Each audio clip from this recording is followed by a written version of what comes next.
got so much fucking design on right now.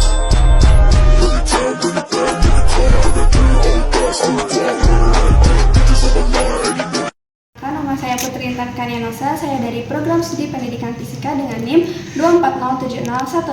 Kali ini saya akan mempresentasikan terkait dengan pengembangan alat yang telah saya buat dengan materi resonansi bunyi. Di sini alat ini akan digunakan untuk menganalisis cepat rambat bunyi di udara dengan menggunakan prinsip resonansi bunyi.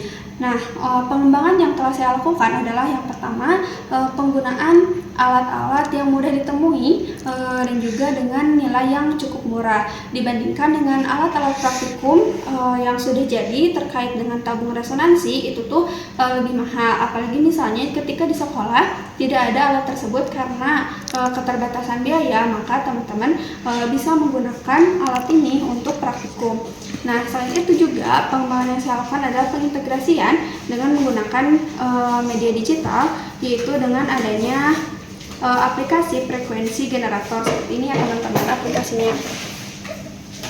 Nah, pada aplikasi ini teman-teman tampilannya akan seperti ini, dimana nanti teman-teman bisa mengubah nilai frekuensi yang akan teman-teman gunakan. Kita coba ya teman-teman.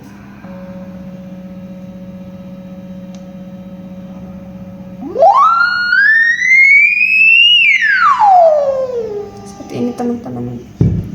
Nah, ini adalah pada tabung resonansinya ini sendiri sudah disertakan dengan skala cm, sehingga untuk menentukan panjang L1 atau L2 nya itu kita bisa langsung melihat dari skala yang ada di tabung resonansi.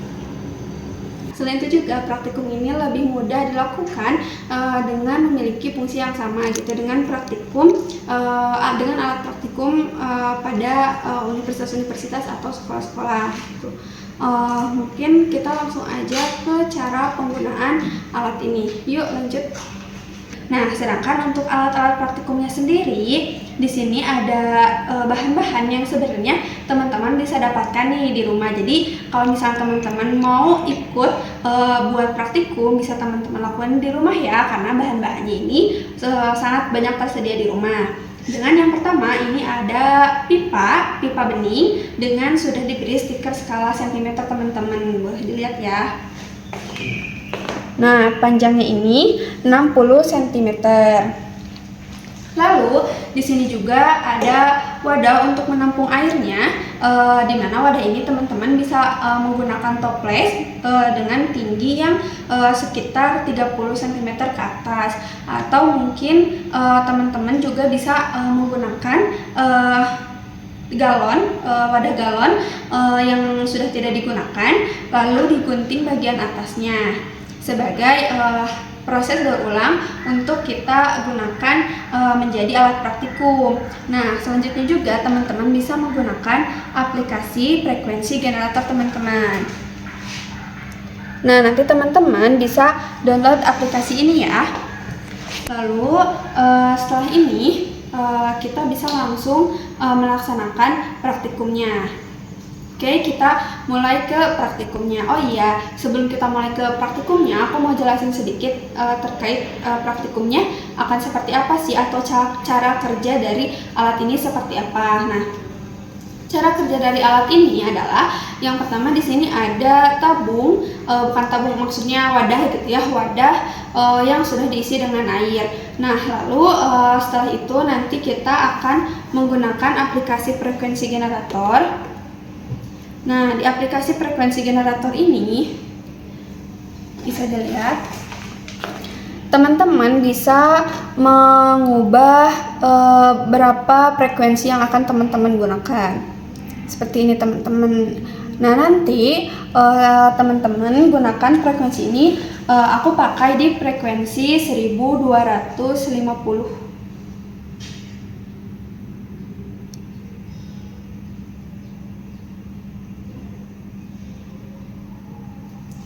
1250 ya teman-teman. Nah, setelah itu kita masukkan tabung resonansinya ke dalam dan kita amati bagaimana resonansi yang terjadi pada alat ini. Nah, teman-teman, sebenarnya resonansi ini sendiri merupakan suatu peristiwa di mana sistem ini mengalami getaran dengan amplitudo maksimum, dan hal ini terjadi karena frekuensi sumber dengan frekuensi alamiahnya ini sama. Nah, cara kita mengetahui apakah ini sudah terjadi resonansi atau belum, yaitu dengan kita mendengarkan suara itu terdengar paling tinggi gitu, paling nyaring, maka itu sudah terjadi resonansi. Nah, kita langsung praktikum aja ya teman-teman. Nanti kita akan mencari L1 dan juga L2, di mana L1 dan L2 ini dapat ditentukan dengan melihat atau mendengar resonansi pertama dan resonansi kedua terjadi. Nah, L1 atau L2 ini misalnya dihitung dari ketika tabung resonansi sudah mencapai resonansi, maka kita ukur dari permukaan air ini sampai ke sini itu tuh berapa sentimeter, dan itulah L1.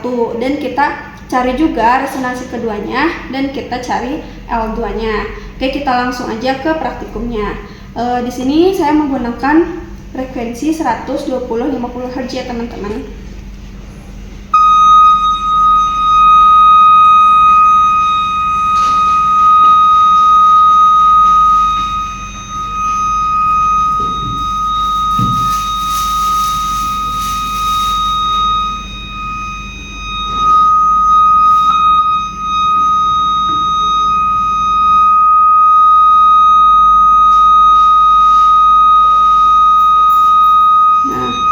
Kita dapat berarti di 47 ya.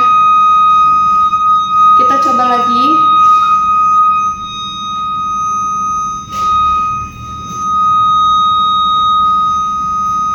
Sampai kita dapat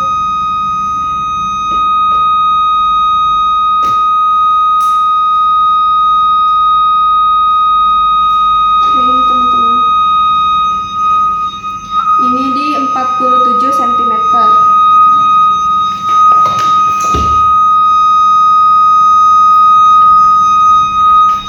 Kita cari resonansi kedua.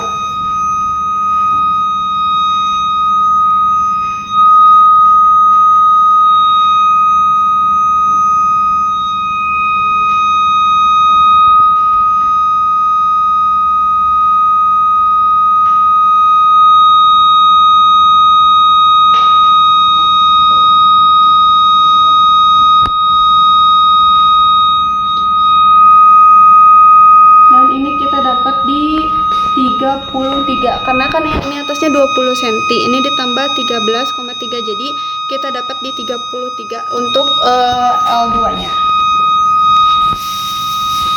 Nah, setelah ini teman-teman bisa mengubah. Nah, setelah ini teman-teman bisa mengubah nilai frekuensinya dari misalnya 1250 sampai ke 1500, 1700. Nanti teman-teman lakukan pengolahan data. Untuk pengolahan datanya akan dijelaskan di berikutnya. Nah, teman-teman, ini merupakan tabel data pengamatan yang telah kita lakukan sebelumnya. Di sini terdapat frekuensi resonansi pertama atau L1 dan resonansi kedua atau L2, di mana untuk frekuensinya ini ada 1250, 1500 dan 1700 Hz, dan untuk resonansi pertamanya ini ada 0,47, 0,5, 0,435, sedangkan untuk L2-nya ini ada 0,334, 0,385 dan 0,335. Sedangkan untuk pengolahan datanya sendiri, kita menggunakan rumus dengan lambdanya ini sama dengan 2 dikali L2 dikurangi L1, atau lambdanya ini sama dengan 2 dikali delta L. Nah, sedangkan untuk P-nya ini kita gunakan hubungan atau cepat lambatnya ini kita gunakan hubungan lambda dikalikan dengan frekuensinya atau panjang gelombang dikalikan dengan frekuensinya. Sehingga didapat data bahwa pada percobaan pertama didapat V-nya itu atau kecepatan atau cepat lambatnya itu 340, percobaan kedua 345 dan percobaan ketiga 340, sehingga didapat rata-ratanya itu 341,67 meter per second. Nah, inilah data yang telah kita hasilkan terkait dengan nilai dari cepat lambat bunyi di udara. Nilai dari cepat lambat bunyi di udara ini hasilnya ini mendekati nilai teoritis, yaitu sebesar 340 meter per second. Jadi dapat dikatakan bahwa percobaan kita berhasil. Kalau teman-teman mau melaksanakan praktikum ini di rumah, teman-teman juga bisa menggunakan LKPD pada berikut ini ya.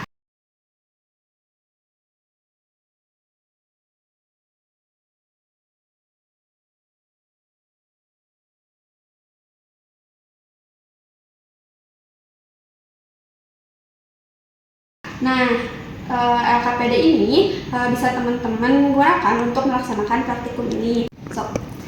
Mungkin itu penyampaian saya terkait praktikum hari ini. Terima kasih. Wassalamualaikum warahmatullahi wabarakatuh. Sampai jumpa.